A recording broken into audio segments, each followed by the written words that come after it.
Bismillahirrahmanirrahim. Assalamu alaikum warahmatullahi wabarakatuh. Hope you all fine, my dear students, and welcome to lecture number 3 of Business Statistics second year phase 2. आपको जैसे कि याद होगा कि हमने जो है वो प्रोबेबिलिटी थ्योरी का जो हमारा चैप्टर है, चैप्टर नंबर 6, हम वो जो है वो स्टार्ट कर चुके हैं और उसको हमने जो पहला कॉन्सेप्ट था फैक्टोरियल नोटेशन, उसको भी हमने जो है वो डिस्कस करा था लास्ट लेक्चर के अंदर। और उसके अंदर हमने देखा था कि किस तरह फैक्टोरियल को हम जो है वो सॉल्व करते हैं और क्या मतलब होता है इसका। आज मजीद इसके कुछ कॉन्सेप्ट जो है मैं आपसे डिस्कस करना चाह रहा हूँ। उसके कुछ मजीद सवाल जो है वो आपके सामने यहाँ पे लिखे हुए हैं, तो आप भी जो है वो इसी तरह मतलब जिस तरह आप क्लास के अंदर जो है वो प्रॉपर तरीके से लेक्चर को नोट किया करते थे, आपसे दरखास्त है कि आप इस लेक्चर को भी इसी तरह नोट करें। तो चले हम बढ़ते हैं सवालात की तरफ। पहला सवाल हमें दिया हुआ है 1 फैक्टोरियल। तो ये तो मैं आपको सिर्फ एमसीक्यूज के लिए बता रहा हूँ कि 1 फैक्टोरियल का आंसर हमेशा 1 होता है। ठीक है, ये आप ध्यान में रखिएगा। ठीक है, 1 फैक्टोरियल, चूंकि 1 को किससे मल्टीप्लाई करेंगे तो 1 के बाद तो कोई नंबर नहीं है। ठीक है, 0 फैक्टोरियल के अंदर होता नहीं है, वरना तो 0 हो जाता है ये। तो 1 फैक्टोरियल इज इक्वल्स टू 1। इसी तरह जो ये वाला कॉन्सेप्ट है 0 फैक्टोरियल का, ये भी याद रखिएगा, ये भी एमसीक्यूज के अंदर बहुत इंपॉर्टेंट होता है कि 0 factorial is always equals to 1। ये भी याद रखिएगा। ठीक है, आपके पास जो साइंटिफिक कैलकुलेटर है, आप साइंटिफिक कैलकुलेटर के अंदर भी ये फैक्टोरियल का साइन जो है ना ये दिया हुआ होगा, तो आप 0 लिख के और फिर उसके बाद फैक्टोरियल के साइन को जो है वो फैक्टोरियल का साइन लगाएं उसके बाद में और आप इक्वल्स टू दबाएं तो आंसर आपके पास 1 निकल कर आ जाएगा। ठीक है, तो ये दोनों बातें एमसीक्यूज के लिए इंपॉर्टेंट है, इस वजह से मैंने यहाँ पर सबसे पहले उसको डिस्कस कर लिया। अब हम सवालात की तरफ बढ़ते हैं, सवाल किस तरह सॉल्व कर सकते हैं।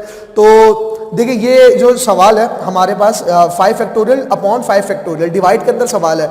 अगर मैं इनको यहाँ पर कट ऑफ कर दूं तो ये बिल्कुल सही है, इसका जवाब आ जाएगा 1 और ये बिल्कुल सही है। ठीक है, इसको अगर मैं प्रूफ करूं तो उसका प्रूफ किस तरह होगा कि आपको पता है कि 5 फैक्टोरियल का मतलब क्या होता है, 5 multiply by 4 multiply by 3 multiply by 2 multiply by 1 upon यही हो जाएगा 5 multiply by 4 multiply by 3 multiply by 2 multiply by 1।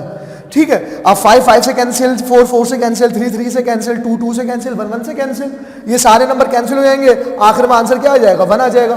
तो इसका मतलब है कि ये वाली बात यहाँ पर दुरुस्त है बिल्कुल कि अगर सेम नंबर फैक्टोरियल के अंदर हमें अपॉन के अंदर गिवन हो तो उसको हम कट ऑफ करके 1 इसका आंसर निकाल सकते हैं। ठीक है जी, तो हमने ये सवाल से भी प्रूफ कर लिया कि सारे नंबर कैंसिल आउट हो रहे हैं।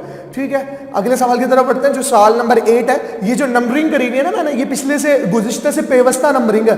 पिछले लेक्चर के अंदर मेरे ख्याल में मैंने जो है वो 4 क्वेश्चन डिस्कस करे थे और यहाँ पर आज जो है वो मैं 10 सवाल तक जो है वो डिस्कस कर रहा हूँ। तो ये इस वजह से ये नंबरिंग ऐसी है। ठीक है जी, अच्छा क्वेश्चन नंबर 8 की तरफ बढ़ते हैं। अच्छा देखिए, इसको मैं 2 तरीके से सॉल्व करके आपको बताऊंगा, जो उसमें से जो यानी कि आसान होगा जिसको सॉल्व करना वो मैं फिर आपको आखिर में बताता हूँ। पहले तो आपको याद होगा कि 10 फैक्टोरियल का मतलब क्या होता है, 10 multiply by 9 multiply by 8 and so on, आखिर में फिर मल्टीप्लाई बाय 1 अपॉन 5 फैक्टोरियल का मतलब क्या होगा, 5 multiply by 4 multiply by 3 multiply by 2 multiply by 1।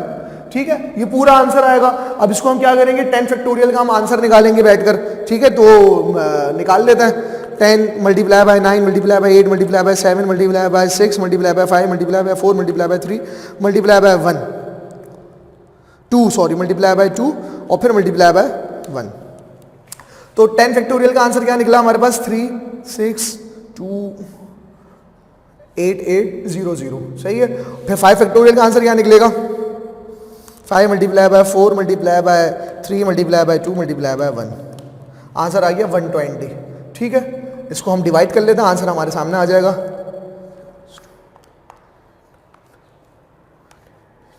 120।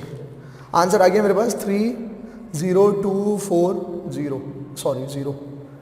ये मेरे पास आंसर आ गया, ये आप अपने पास भी करके देख लीजिएगा। ठीक है, ये तो था थोड़ा सा लेंथी तरीका, इसके अंदर मल्टीप्लिकेशन ज्यादा थी। इसको सॉल्व करने का एक और तरीका जो है ना वो मैं आपको बताता। अच्छा, ये भी आप अपने पास नोट करिएगा और इसके बाद जो दूसरा मेथड है ना वो भी आप अपने पास नोट करिएगा। मेरे पास जगह नहीं, इस वजह से मैं इसको मिटा रहा हूं, आप लाजमन इसको नोट कर लीजिएगा। ठीक है, कि ये तरीका भी बिल्कुल दुरुस्त है, गलत नहीं है इसके अंदर कुछ भी, ये तरीका भी बिल्कुल दुरुस्त है, सही है। लेकिन मैं आपको आसान वाला मेथड और जो वाकईतन यानी कि आसानी से एप्लीकेबल होता है वो मैं आपको बता रहा हूँ। ठीक है, ये सेकंड मेथड से मैं इसको सॉल्व कर रहा हूँ। उसका तरीका ये होता है कि हम फैक्टोरियल को खोलें, 10 multiply by 9 multiply by 8 multiply by 7 multiply by 6 और मल्टीप्लाई बाय 5 और फिर 5 के बाद दोबारा फैक्टोरियल लगा दें। चूंकि यहाँ पर भी 5 फैक्टोरियल है तो 5 फैक्टोरियल लगा दिया। अब 5 फैक्टोरियल का मतलब वही है कि 5 multiply by 4 multiply by 3 multiply by 2 multiply by 1, मतलब वही है। ठीक है, तो हमने गलती कोई नहीं करी, अपॉन 5 फैक्टोरियल रहने दें।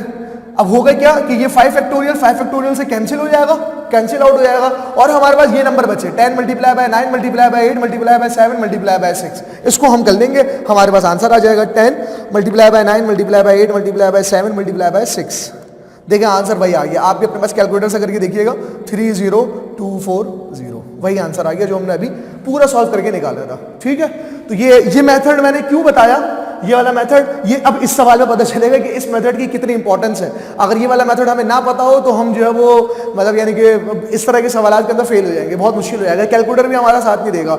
अब देखें ये सवाल लिखा हुआ है 100 फैक्टोरियल डिवाइडेड बाय 98 फैक्टोरियल, मतलब 100 फैक्टोरियल निकालने नामुमकिन है। आप अपने कैलकुलेटर के अंदर अगर ये फिगर लिखेंगे ना तो कैलकुलेटर बस एरर दे देगा, बोलेगा कि भाई ये तो बहुत बड़ी फिगर बन जाएगी, यानी कि 100 multiply by 99 multiply by 98 multiply है। सही है, तो जैसे मैंने आपको बताया कि हम इसी मेथड से अगर हम इसको सॉल्व करेंगे तो हमारे लिए बहुत आसान हो जाएगा। मतलब क्या है इसका कि हमने लिखा 100 multiply by 99 multiply by 98 factorial का साइन लगा दिया और फिर उसके बाद अपॉन में हमने 98 लिखा, फैक्टोरियल का साइन लगा दिया। अब 98 फैक्टोरियल से कैंसिल आउट हो गया और 100 को हमने 99 से मल्टीप्लाई कर दिया, हमारे पास 9900 आंसर आ गया। तो ये देखें इस तरह हमें जो है ना इस वाले तरीका कार से हमारे लिए ये सवाल करना आसान हो गया। ठीक है, अगले सवाल की तरफ बढ़ते हैं, ये मजीद आसान है। तो ये सवाल क्या कह रहा है कि 5 फैक्टोरियल अपॉन 5, तो 5 multiply by 4 multiply by 3 multiply by 2 multiply by 1 upon 5। अब ये 5 से कैंसिल आउट हो गया और इसको मल्टीप्लाई कर लेते हैं, 4 3 जा 12, 12 2 24, तो आंसर आ गया हमारे पास 24। That's it. अच्छा, अगले सवाल के अंदर हम देख रहे हैं कि 7 फैक्टोरियल अपॉन 4 फैक्टोरियल, ये भी आसान है, इसके अंदर भी कोई प्रॉब्लम नहीं है। 7 फैक्टोरियल को हम उसी तरह सॉल्व करते हैं, 7 multiply by 6 multiply by 5 multiply by 4 और फिर फैक्टोरियल का साइन लगा दिया हमने ताकि ये 4 फैक्टोरियल से कैंसिल आउट हो जाए, तो ये भी कैंसिल आउट हो गया और अब हमारे पास जो है वो 7 मल्टीप्लाई बाय 6 मल्टीप्लाई बाय 5 बचा, तो हम इसको मल्टीप्लाई कर लेते हैं। 7 multiply by 6 multiply by 5, answer आ गया 210। ठीक है, तो ये 4-5 सवाल मैंने आपके सामने जो है वो उसको सॉल्व कर लिए फैक्टोरियल के। इंशाल्लाह ताला नेक्स्ट लेक्चर में फिर हम नेक्स्ट टॉपिक को शुरू करेंगे, जो इसके अगला टॉपिक है फैक्टोरियल का। जो हमारे पास जो क्वेश्चंस थे वो इसी तरह के आते हैं, एमसीक्यूज के लिए बहुत इंपॉर्टेंट जो है वो इसके सवालात होते हैं। इसके अलावा जो है वो कभी कभी शॉर्ट में भी दे देता है, तो बहरहाल हमें बहुत ज़्यादा इंपॉर्टेंट है। फिर प्रोबेबिलिटी के लिए ये बहुत बेस करता है ये फैक्टोरियल का कॉन्सेप्ट, तो इस वजह से मैं उम्मीद करता हूँ कि आप इसको समझ गए होंगे इंशाल्लाह। और आपके सामने जो है ये 2 सवाल मैंने होमवर्क के तौर पर भी करे हुए हैं, लिखे हुए हैं, एक सवाल ये वाला और दूसरा सवाल वो है।